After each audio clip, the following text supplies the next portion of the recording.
Welcome to the Just Solutions podcast. I'm your host, Aiko Schaefer, Executive Director of Just Solutions. In today's episode, we'll explore community choice policy and discuss the implications for environmental justice. I'm joined today by Jessica Tovar, Energy Democracy Organizer with Local Clean Energy Alliance and a member of the Just Solutions Board. She's been a leader in the climate justice movement in California and is an expert on energy democracy. It's so great to be on this show with you, Jessica, and to have this chance to really dig in deep to the work that you do. I'm really excited to understand and learn all the things that you've been doing out in community and across the state of California. Hi, thank you for having me on. So today we're talking about policy design and approaches of community choice policy that allow communities to engage in energy policy as an alternative to the corporate utility model. So Jessica, you've been doing this work for quite some time, so we're excited to have your expertise here with us today and for our listeners to learn about all the things that you're doing. So to start us off, how does community choice policy address climate justice? So community choice really is kind of an alternative to the current investor-owned utility or the corporate utilities that a lot of us, get our electricity and maybe gas from. But the intent with community choice really is to have, establish an agency that provides electricity and that we actually have a say in where our electricity comes from, what kind of investments are made with the revenues of the program, and actually have a say and interact with, the decision makers. Community choice offers an opportunity for more engagement around energy decisions. And so we call this energy democracy when we're able to advocate, to our elected officials about our needs around energy, or come up with solutions to some of the problems around energy. I will say it is not perfect. It is a work in progress, requires a lot of organizing and educating decision makers. So really, community choice is giving us more say in comparison than, out here where I live. PG&E is the corporate utility, and they're beholden to their investors. So they actually do more harm to our communities in the name of increasing profits to their shareholders. And on top of that, they're making a killing off of us in many ways. So there's a lot of opportunities with community choice in comparison to corporate utilities. So Jessica, as you talk about corporate utilities, for listeners who think about their utilities solely as a single option or a place where they send, a check every month to pay for the utilities, help us understand a little bit more about why are big corporate utilities such a problem? Yeah, well, on top of, corporate utilities really, owning and benefiting from, dirty fossil fuel plants, for example, in communities of color and making money and, laughing all the way to the bank and polluting our communities in the process. They're also, we get a bill every month. We have to pay it. We can't pay it. And a lot of struggling families, are really having a hard time right now more than ever, as we're still technically in a pandemic, even though, some say we're not, we are. And, there's been a lot of economic impacts. And as a result, a lot of people are really struggling with paying utility bills. So, this corporate utility, their mechanism is you can't pay your bill, you owe us money, we're shutting your power off. And so that really literally leaves a lot of people in the dark. And my organization, the Local Clean Energy Alliance, really emphasizes that energy, electricity, gas, all these utilities are really like human rights. And in the context of the pandemic, I feel like that whole thing has really uplifted just how necessary it is for us to have access to these things in order to be able to stay healthy and stay in our homes while we had to, isolate. Yeah, so that's problematic, and we need alternatives. And I think community choice really is kind of a hybrid system, because here where I live, we have PG&E who's offering electricity and gas. And then on your bill, you have all this like laundry list of charges, right? And a lot of that is infrastructure. Like we're paying for that infrastructure that they don't even manage well. And so how community choice works is essentially we are actually,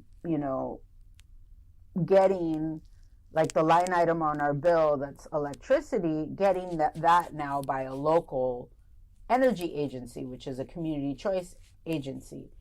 And out in the East Bay, our community choice program is East Bay Community Energy. And there are a lot of community choice programs in the state of California since this, bill passed for community choice policy back in 2002. So, like I said, they replace the line item on our bills for electricity while we're still using the infrastructure of PG&E. We're still having to pay all those other charges, and if you're getting gas also from the investor-owned utility, then we're also paying to them that. But the money that goes into for electricity is actually going back into the community through this agency, and we have to influence them and advocate to them to make sure that money is actually distributed in the community in the form of like community innovation grants for nonprofit organizations, for example, or electrification projects, energy efficiency projects. And we've really been advocating for more of these investments in communities that don't have access to these pots of money to do these kinds of retrofits in their communities. So disadvantaged communities, or even communities that miss the mark on what California deems as disadvantaged, because there's a lot of struggling families who can use, more affordability and certainly reducing, pollution regionally and ultimately globally that, addresses also climate change at the same time. I will not say that community choice is perfect, because we've actually battled them from actually adding nuclear. Over here was offering them nuclear to all the community choice programs in the state of California. And it was like they were offloading their nuclear energy and trying to offer it up to all community choice programs. And, we oppose nuclear for a lot of reasons, primarily because of the environmental justice impacts, right? From cradle to grave, and really, that stuff, the dumping of nuclear waste lasts practically forever. So on top of all of that, we also opposed, just taking nuclear from the investor-owned utility and allowing them to like dirty up our energy mix. And we were successful in doing that back in 2020 during the pandemic. And that was a huge campaign, not just at a local level in the East Bay, but throughout California. And I believe 75% of that nuclear offer was rejected. 25% was accepted by 3 community choice programs. And yeah, I will say that was a really tough campaign to be fighting in the middle of a global pandemic, and while we're shutting down, staying in our homes and trying not to get sick. So it was a very hard battle with all the things that were happening around us at the time. So yeah, I can't imagine. So the idea of community choice energy is that the community will make a better choice than the corporate investor-owned utilities. Since the passage of the policy in 2002 in California, has that assumption bared out? Like, did communities make better choices in what you're seeing? I will say in some ways, yes, and in some ways it's still a work in progress, because even though that policy was passed in 2002, the very first community choice program didn't really take off until 2010. And a lot of that really was because there was a smear campaign from PG&E and the other corporate utilities in California who wanted to make sure that community choice was not successful. They did everything they can to try to pass other bills And then they started attacking community choice programs at a local level. So the first community choice program out the gate really got a lot of flack from the utilities. And, unfortunately, they use their union to carry a lot of this dirty water and spread, misinformation. What was good is that the community choice program, the first one, is doing well. However, what I will say is we need to be doing a lot more organizing, because a lot of these community choice programs are making so much money. And unless you're there and organizing and advocating to make sure that that money gets redistributed in the community, it's probably not. And so that's, we're constantly reminding these programs, and particularly East Bay Community Energy, that you're not a corporation. You should be accountable to the people that you serve. And, this is how you do it, by making local investments, by, providing seed funding for community innovation and that kind of thing. So there has been a lot of money distributed in different grants, in different forms for nonprofits. And one example I will say is they started a program called Connected Communities. And that had to do with a lot of advocacy, because the first question was, if you're doing this community choice program, what are you doing for people who are struggling to pay their bills? And so they were able to do focus groups with community people, find out, what are the struggles, what's preventing and harming people when it comes to, debt. And they established this program where they give funding to local nonprofits to do outreach, to enroll people and educate them on existing debt relief programs. And, some of the things that what we did was, look, you need to provide a lot of this information in many languages. You need a website that has all the resources, kind of like a one-stop shop online in every language, on like what programs are out there for people to sign up for, and what monies you're offering for people who are, in debt. And another thing that the community choice program did was they did apply bill credits. As they get more money, federal dollars for relief, that money is then added as bill credits. And there was more advocacy that we did around trying to see if we can try other ways of making sure, folks are successfully in certain programs. Because in California, there's like a newer program called arrearage management. Maybe P is for program. But we were trying to get them to give bill credits to make sure people are successfully in that program, because if they're in that program for a year or so, a lot of their debt gets erased. And the community choice program did try that, but apparently they couldn't keep up with the mechanism of how fast it is. And that's a little hard to explain, but community choice has some say in some things, and then there's other things that they can't do, right? Because it's in the CPUC, the California Public Utilities Commission's purview.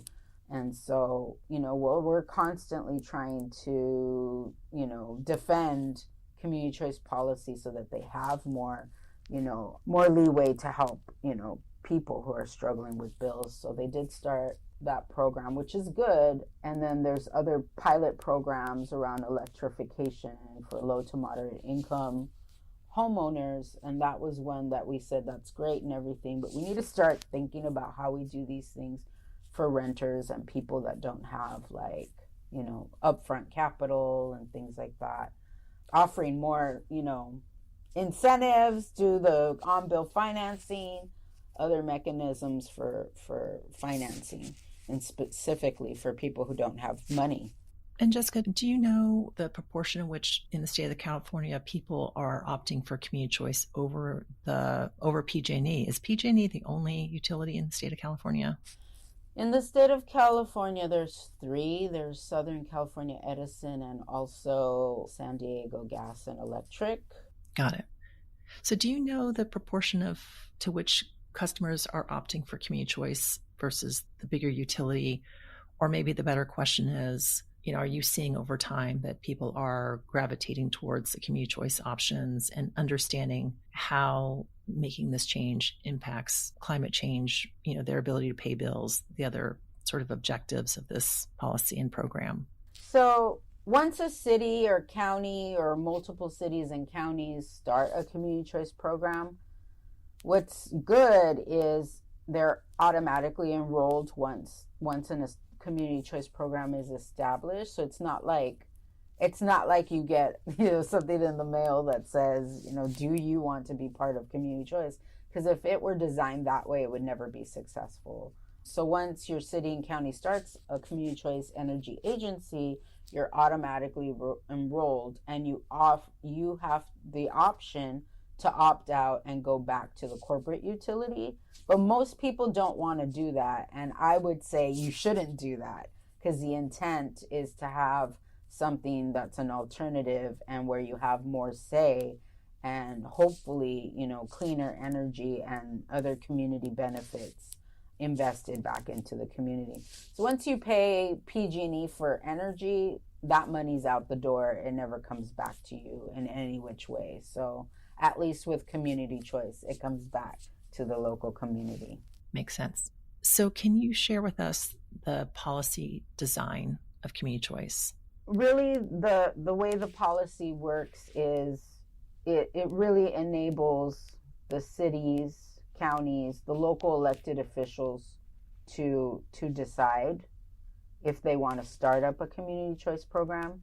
And the way it happened in the East Bay is the county, Alameda County Board of Supervisors, they put up money for a feasibility study. And feasibility study, it's always going to say, yeah, this is this is feasible. I feel like they would save money if they didn't do that, but I guess that's the first step, right? And then once they do feasibility study, the elected officials of the cities that are participating, make up the board of this community choice program. And we advocated for a community advisory committee, because we really needed some community members, stakeholders, to be part of the decision making and design of the program. And then it takes a while from that point to get the actual agency up and running. So I remember we advocated to the Board of Supervisors back in 2016, and the actual agency board didn't get seated. It got seated in 2017, but they started providing power in 2018. So it took about a couple years there. What we did in that time, though, was to advocate to the Board of Supervisors that we needed a study of how to do local investments over time as the community choice makes money. And that study is known as the Local Development Business Plan. And it's coming up on its 5 years. And this is really a point where we need to start evaluating how well or not these programs are going, or the investments. And we already know that East Bay Community Energy could be doing a whole lot more.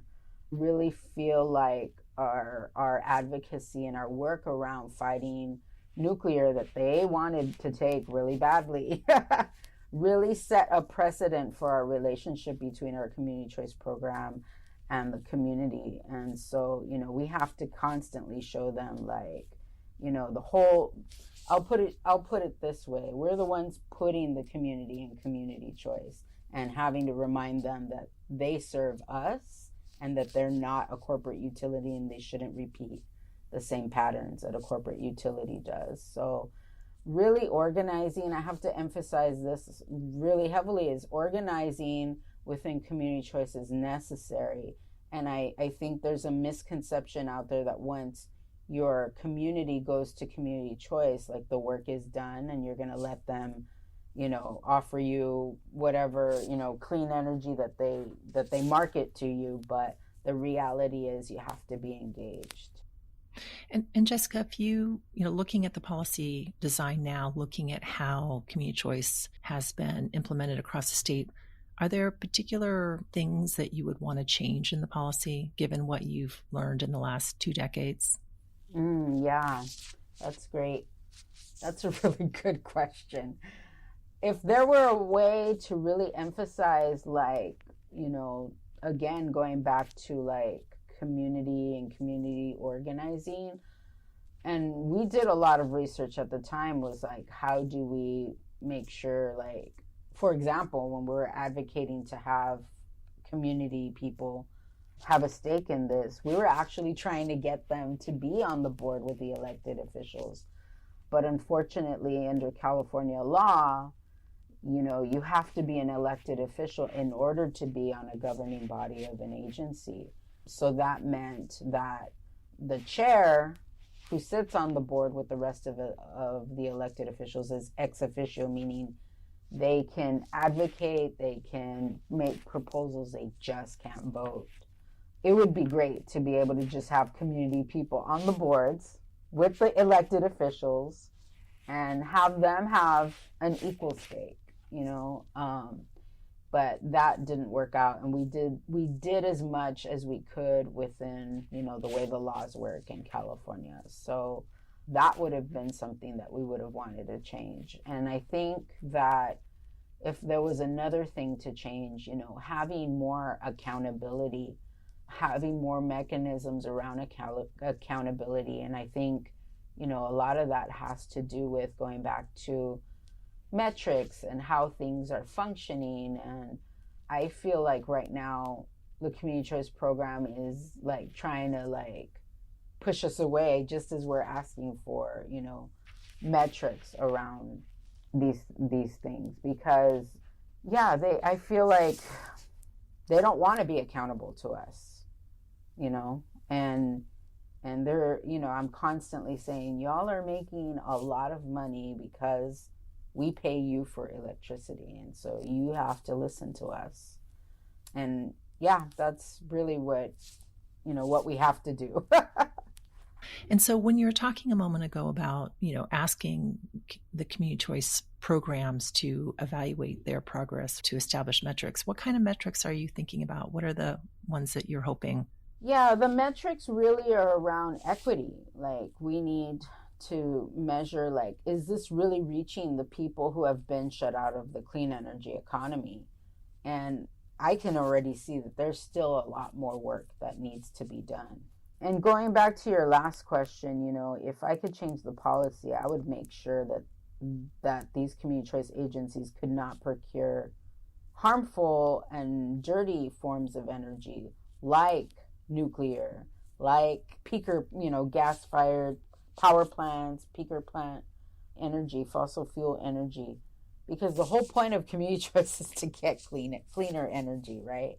So that would be another thing. But going back to metrics, we're really our real focus is really around energy equity and making sure that the benefits reach people who historically have been dumped on or, live by, the production of dirty energy. It's like, how do we alleviate that burden and undo that harm and actually do more investments in clean energy so that people have more dignified work locally, and we're producing local clean energy and actually changing our energy system. And that is not going to happen overnight. It's only been 5 years. I think we're going into the 5th year. So I feel like there's a generation's worth of work right here. Yeah, that's super helpful to understand, because I think my question was around the metrics and the progress you've seen over the past 2 decades, but it's a good reminder that the first programs were really in 2010. So it is still pretty early in the process in terms of what it would take to fundamentally create a different structure that is providing more options for people and meeting the objectives that you set out, Jessica, which is exactly what we want to be pushing and exactly why this model is so important. We have done a podcast on nuclear energy. So for people who want to understand from an environmental justice perspective why we think nuclear energy is not a good option, that people should go check that one out too. And that's a great podcast with Arjun Makajani. Jessica, when you think about everything that you've learned and all the work that you've done and all the things that have worked really well around community choice, and obviously the things that are still not reaching the objectives that we've set out around environmental justice, what advice would you give to groups in other states who are interested in replicating this approach? Well, what worked for us really was about building alliances with different stakeholders in the community and being able to actively advocate together and really like doing it in the inception. If your community is exploring starting a community choice program, you need to build those alliances and come up with your demands of what you need around energy. Adopt it into the governing documents of your community choice program. And Jessica, who do you think are the important members of an ideal alliance? Well, we really included a lot of the environmental justice community, a lot of clean energy advocates, a lot of faith-based groups and networks, labor, of course, and not just labor around electricity or electrical workers, but all kinds of labor.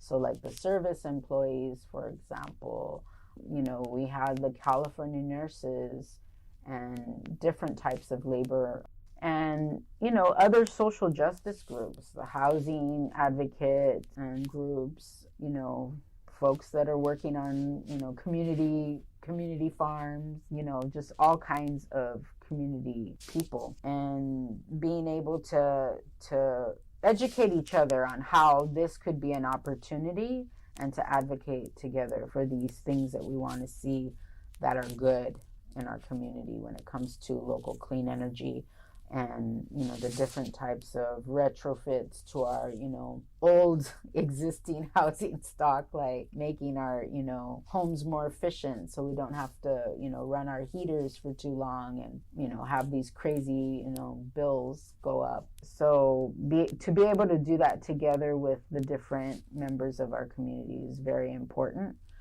I think a lot of the struggle is keeping people engaged for long term, and I feel like that's with everything, right? Again, there's an assumption if you establish an agency that the work is done and that they're going to do that work for you, and that's never true. Yeah, it makes sense that there's the alliance that creates the policy, then there's the implementation of the policy, and then there's the accountability and enforcement of policy. And it sounds like, given what you all have done, that has required strong organizing, strong relationships, and a continued commitment to making this approach happen and really the long haul. And I think that's an important part for policy change in general, but I think in this case, it seems like a very important element of the work in the campaign. And then you talked a lot about the local elected officials and the importance of their role in the policy design work. What types of things have you done to get them on board with the program, keep them committed to the program? How's that work gone? Yeah, it's important to brief local elected officials on what your community, needs are around energy and what you want to see from the community choice program. And I will say, when it comes to, energy decisions, these are elected officials who, are part of their local city councils and involved in so many things. And oftentimes, they're not experts in energy, but they're making major decisions around energy.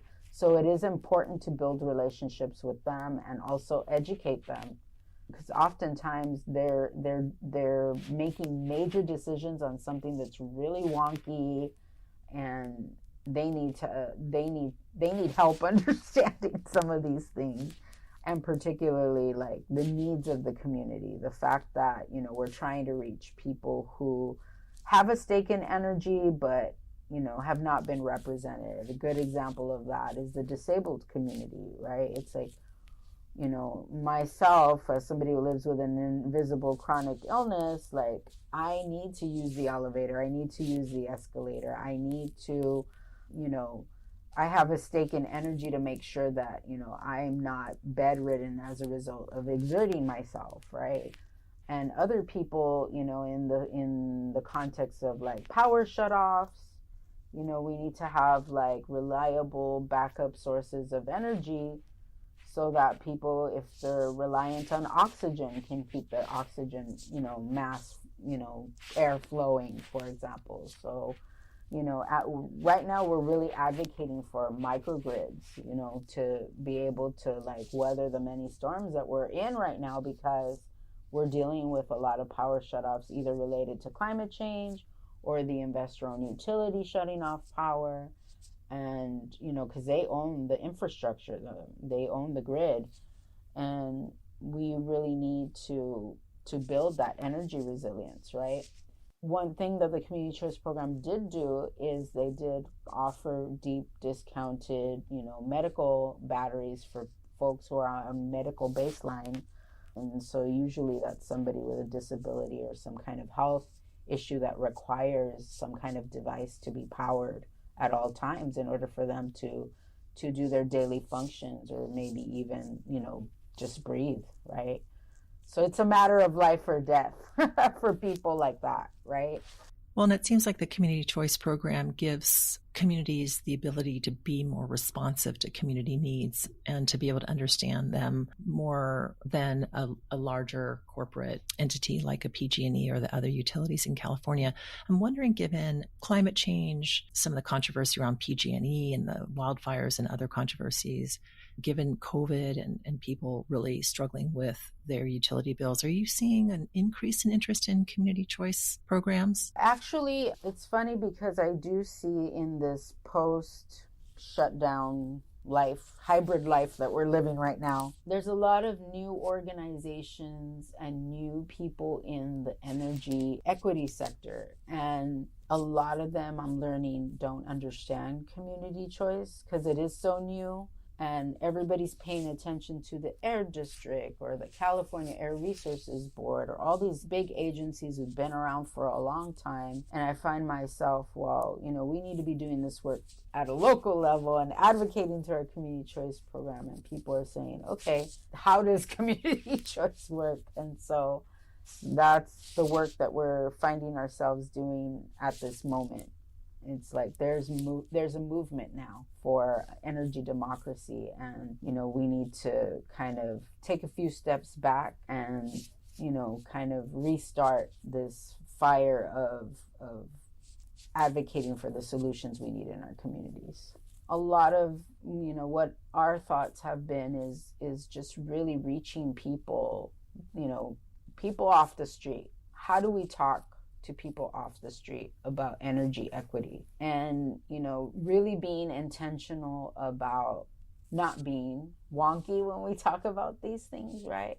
Because this language around clean energy is really coded. This sector has been really dominated by older white techno wonks, and I think people get caught up in technology and that language, and that's not realistic for our communities. And what I always say is we need to start where people are at, and where people are at is we're struggling to pay our bills, period. What can be done there?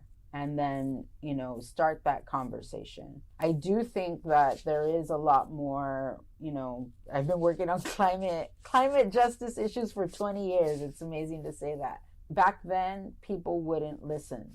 Now, people can't deny it. Wherever you're at, the weather is extreme. You're feeling the impacts. My personal experience right now is I've had the rain come through the roof in my bedroom over my bed. And this last couple of weeks have been terrible. I've been sleeping on my couch. All my things in my room were moved to the side. They took down like a third of the ceiling to repair. Found out that the leak was also going down the wall, so then they took out a whole wall.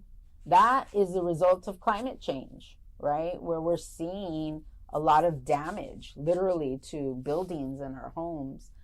And, it's impacting people in different ways. We've also seen horrendous fires in California, and an inundation of smoke that was unprecedented, and they said was worse than that of Beijing, China. Like, you couldn't go outside without wearing N95 respirator mask. I mean, like, you can't deny climate change. It's like in our face now more than ever. So having those conversations about what people are experiencing in this moment is important to lead into, well, now we need to do something about this. Absolutely. And such wise advice that an important way that we engage people around climate change is around their utility bill and around the economics and the economic experience that they're having and how the alternatives are better for their pocketbook, better for, their public health, better for the environment. So it's great to be able to talk with you about this program that I think is a promising way to give people options and to be able to find better solutions that fit their community needs and their family needs. So we have a final question that we ask all of our guests just to wrap up our podcast today. So Jessica, what makes you hopeful about the environmental justice movement today? Great question.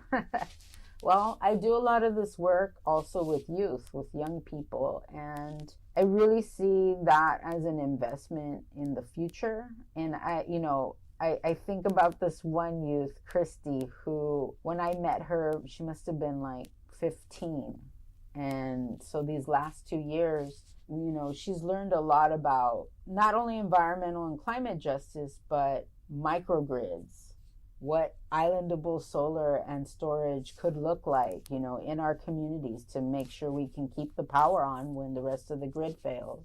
She's learned a lot about, electrifying our homes and the, benefits of that, and having to do that, pairing that with microgrids to make sure we address powering electrification. So building new leadership really gives me a lot of excitement in this moment. And I've been around for the last 20 years, and that's a lot of knowledge that I get to pass down. So I'm entering my elder phase. And, I'm cool with that. I want to make sure that all the work I've done and everything I've learned in the last 20 years was not in vain. So that's what keeps me going. Well, I couldn't agree with you more about what a great role it is to be an older person in the movement and the ability to work with young people, and how much hope it gives all of us for the future.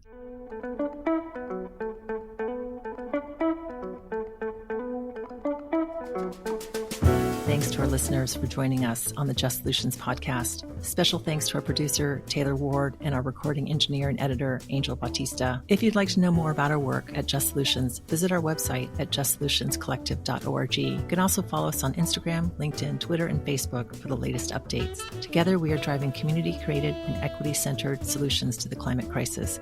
We hope you'll join us for our next episode.